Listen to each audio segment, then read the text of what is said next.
Всем привет! Я рада, что вы зашли на мой канал. И сегодня я хочу сделать видео о том, как я фотографирую салфетки, чтобы их продавать. Вы часто мне задаете вопросы, как я продаю свои салфетки. Но как мы понимаем, чтобы продавать свои изделия, нужно их показать, а чтобы показать, нужно их красиво сфотографировать, сделать витрину в какой-то группе, или ВКонтакте, или в Одноклассниках, или еще где вы захотите размещать свои фотографии и там предлагать их к продаже. Там вы будете указывать размеры, цены, состав ниток, цвет, но это уже о другом. Сейчас речь пойдет о фотографии. Сразу хочу предупредить, что это видео не для профессиональных фотографов. Я просто делюсь небольшими своими секретами, как я фотографирую. Делаю я фото ни на какое профессиональное оборудование, ни на фотоаппарат. У меня обыкновенный телефон, iPhone. И все делаем при помощи подручных средств. Никакого специального реквизита какого-то у меня нет. Итак, чтобы наши фотографии и ленты с фотографиями были красивыми, чтобы сразу узнавался почерк автора, нужно, чтобы лента с фотографиями была в каком-то едином стиле. Что нам для этого нужно? Ну, конечно же, фотофон. Так как мы фотографируем салфетки в расправленном виде, чтобы их можно было подробно рассмотреть, еще делаем несколько ракурсов, вблизи, сверху, сбоку, если она рельефная, чтобы видно было рельеф салфетки. Если, конечно же, мы не фотографируем где-то в быту, чтобы показать, как она смотрится в интерьере, там, или на тумбочке, или на комоде, мы делаем фотографии на столе, так называемый flat lay. Значит, наша фотографируем сверху и показываем салфетку полностью. Итак, сейчас хочу показать свои фотофоны. Конечно, в интернете много предлагают уже готовых, и виниловых, и картонных, и бумажных. И стоят они, кстати, недешево. Поэтому мы просто берем красивую поверхность. Я свой фотофон сделала самостоятельно. Вот, хочу показать размер его 60 на 60. Это обыкновенный деревянный щит. Я покупала его в строительном магазине и покрыла его морилкой в несколько слоев. Сделала его таким пестреньким. У меня цвет орех, наверное, не знаю. И обычно фотографируем на этом фоне. Но если салфетки светлые, то лучше, когда они представлены на контрастном фоне. Но кому-то нравится и более светлый. Поэтому я сделала с другой стороны, покрыла этот фотофон вот таким оттенком. Уже не помню, как он называется, но это уже не принципиально.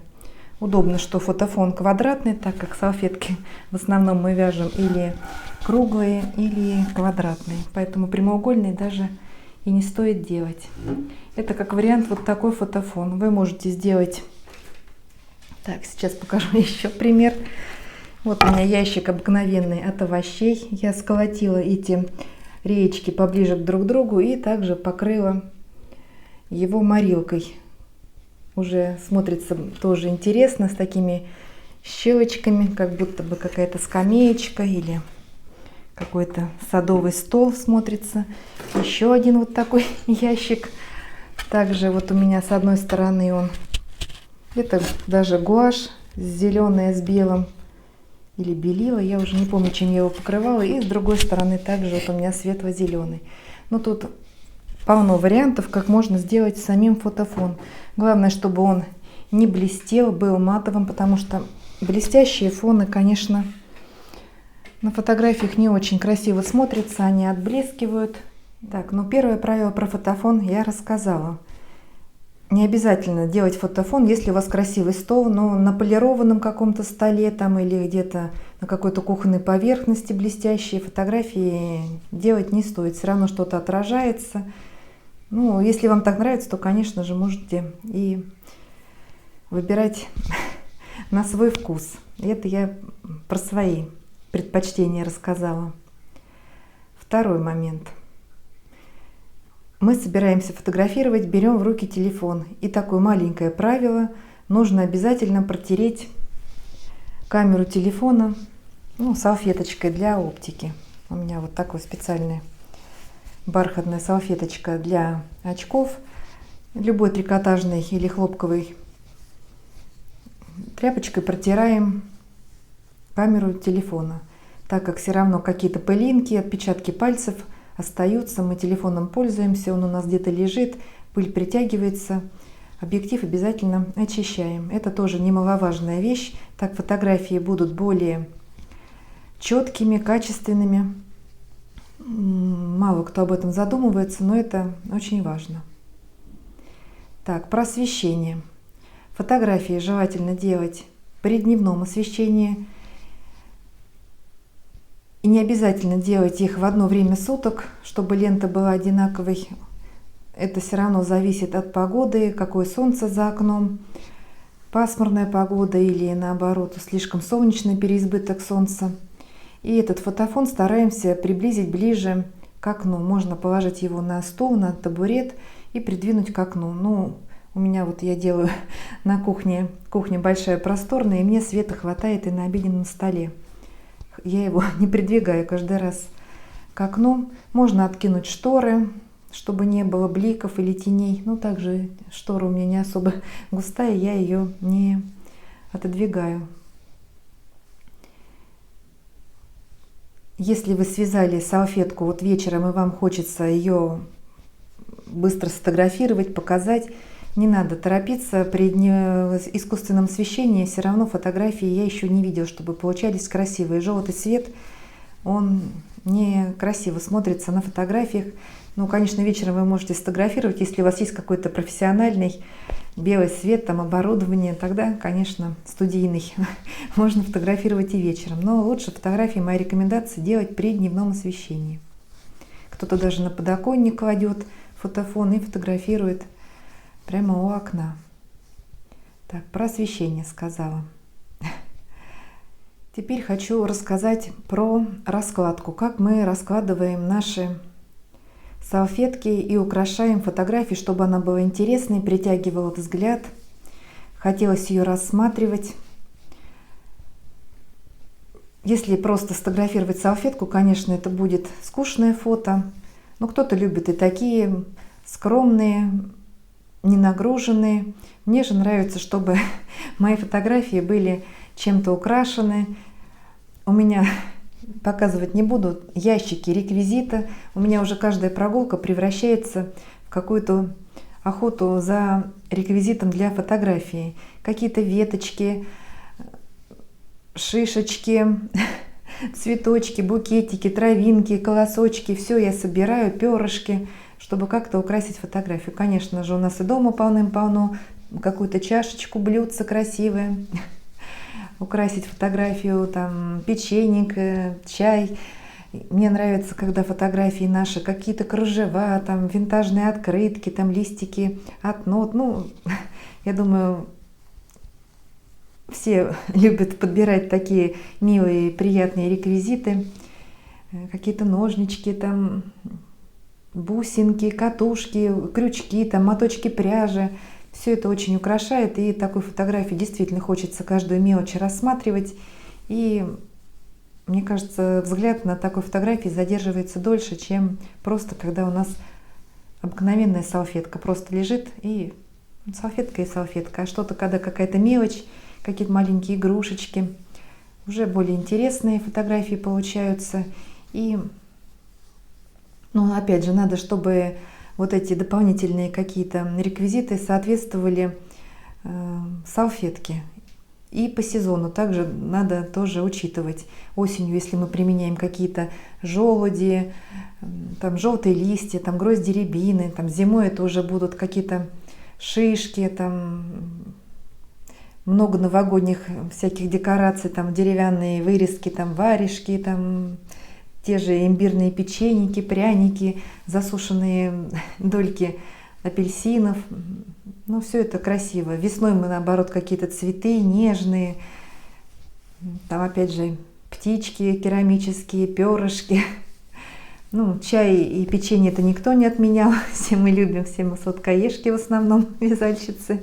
Но если не так, пишите в комментариях, я ошибаюсь, наверное. Так. И летом также цветы, букеты. Здесь уже летом, мне кажется, легче всего фотографировать свои салфетки. И такой момент. Вот мне хочу сделать замечание. Недавно увидела в ленте какую-то у кого-то фотографию. Лежит салфетка и стоят туфли. Красные. Не знаю даже, где я увидела, где она мне попалась, эта фотография. Но мне прям сразу резанул взгляд эта фотография. Ну как можно салфетку сфотографировать с туфлями? Ну это вообще никак не сочетается. Красные туфли. Ну хотя бы какие-то туфли винтажные, ну не знаю. Ну и опять, где туфли, где салфетка? Салфетка все-таки у нас где-то должна, это что-то чистое у нас, лежать на столе, а туфли на столе как-то это не сочетается. И такой момент, что если вы ленту делаете с салфетками, то не надо. Ну опять, кто-то любит, кому-то нравится, но я противник того, чтобы в ленте мелькали всякие кошечки, собачки и птички. Все-таки заказчики наши или покупатели смотрят, и они должны знать, что наши салфетки вяжутся в стерильных условиях. У нас нет никакой ни шерсти от животных, у кого-то может быть аллергия на кошек. Ну, все-таки, если вы хотите показать своих котят, там щенят, то лучше это завести другую страничку, и там уже эти милые фотографии со зверюшками показывать на других страницах, но не на странице с салфетками.